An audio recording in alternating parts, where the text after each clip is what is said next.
Okay, so I have not started the bus since I took the heater out. Hopefully it turns on. I just switched the valve that was in the engine compartment to open back up the coolant. Sounds like it might start.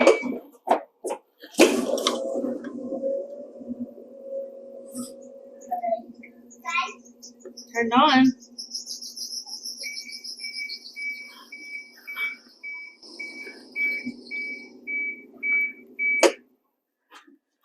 I'm unsure why it's beeping. It says check gauges.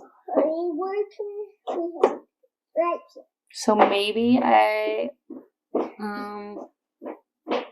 let out too much coolant when I was taking the heater off. But I'm kind of concerned about what that beeping is about.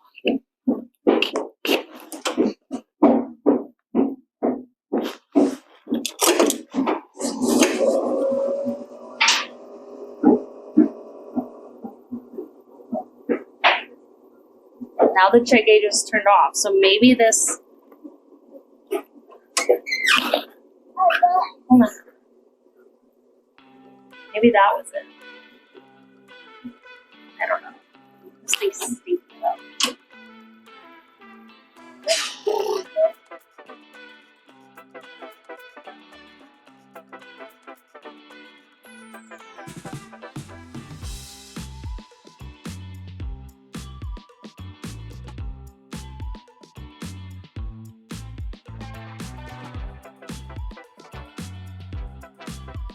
So, on today's episode, you will see that I started on the floors. I started finishing up getting the plywood flooring down, and I was going for a floating floor.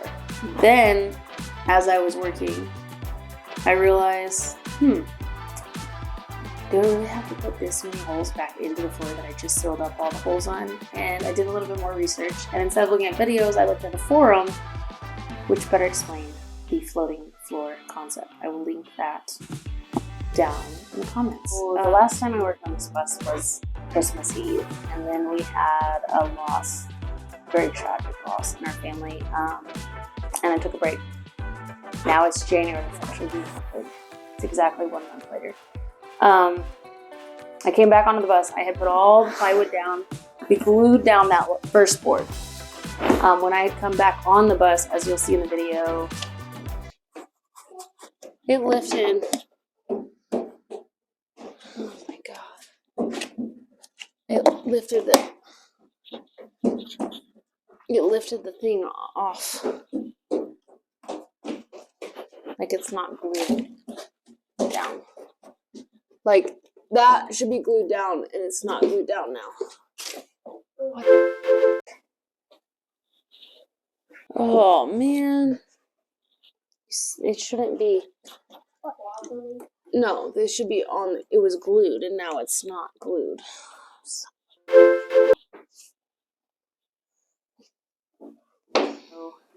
Because I hadn't gone to get screws and finished working on what I started, the boards lifted up, and they actually lifted the insulation off of the floor, the insulation that I had already glued down.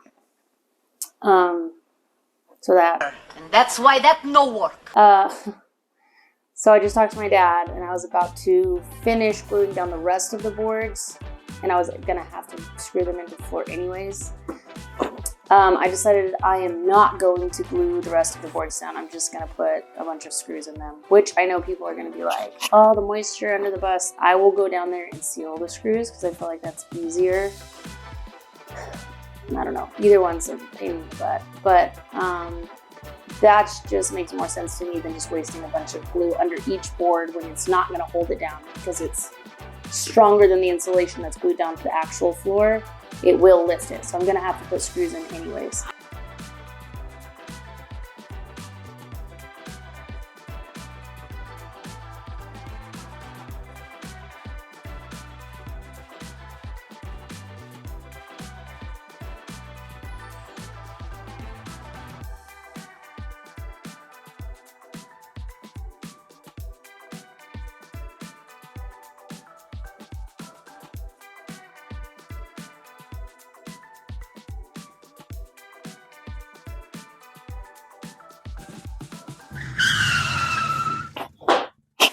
apparently I have misunderstood the concept of floating floor.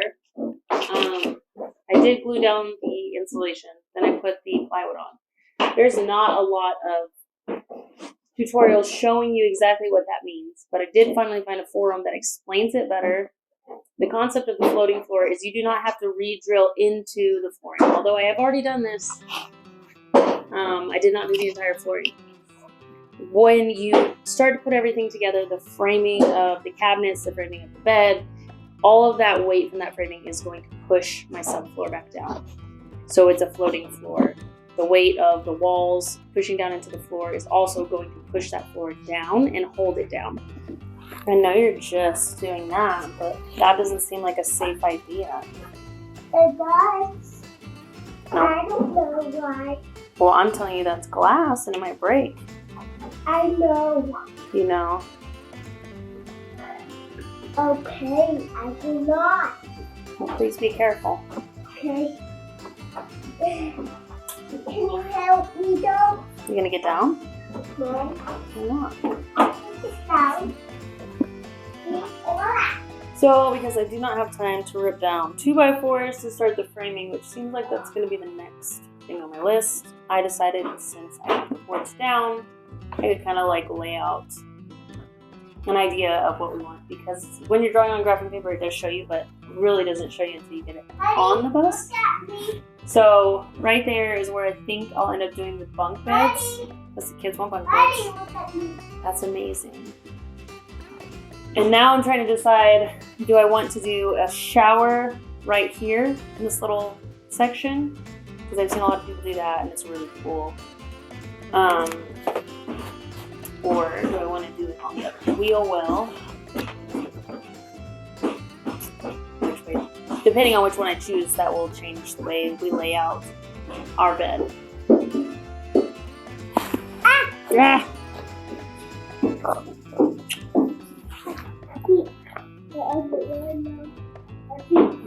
Don't put this glass. Okay. You want your bunk bed to be right here?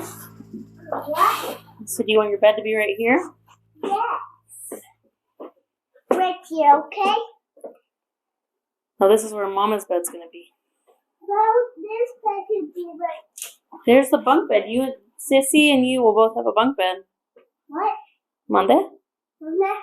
You and Sissy will both have a bunk bed. Oh. Come on the bunk bed. No, you can't jump on it. It won't be that big.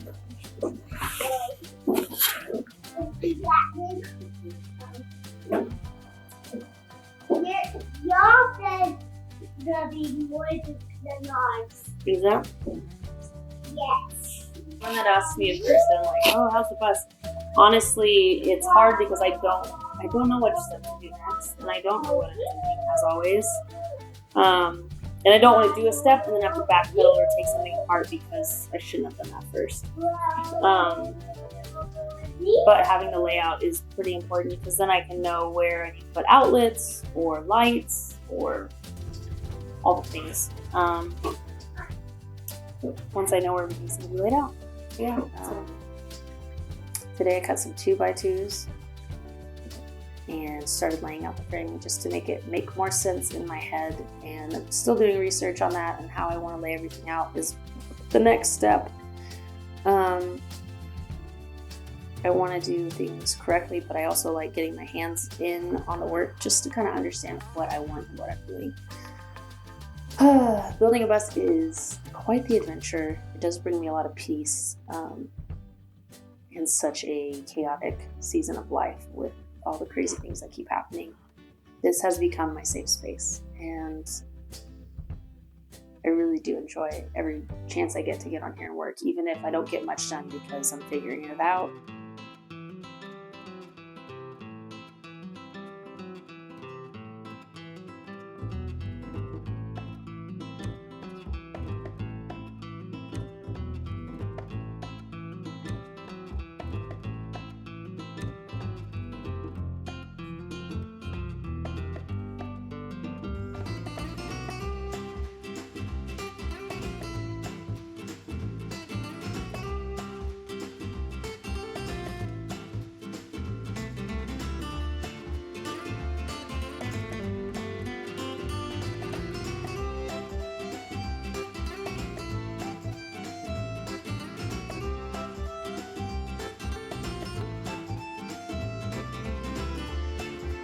One thing I have noticed a lot of is people commenting that they've always wanted to do something like this.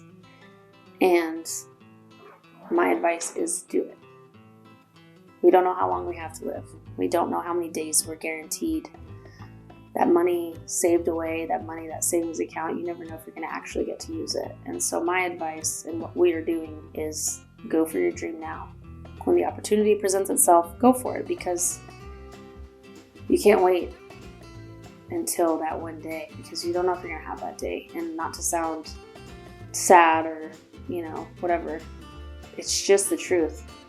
My kids would love this adventure now, and I don't know that they would want to do it when they're older, or I don't know if me or Maddie or who will be around in 20 years or 10 years.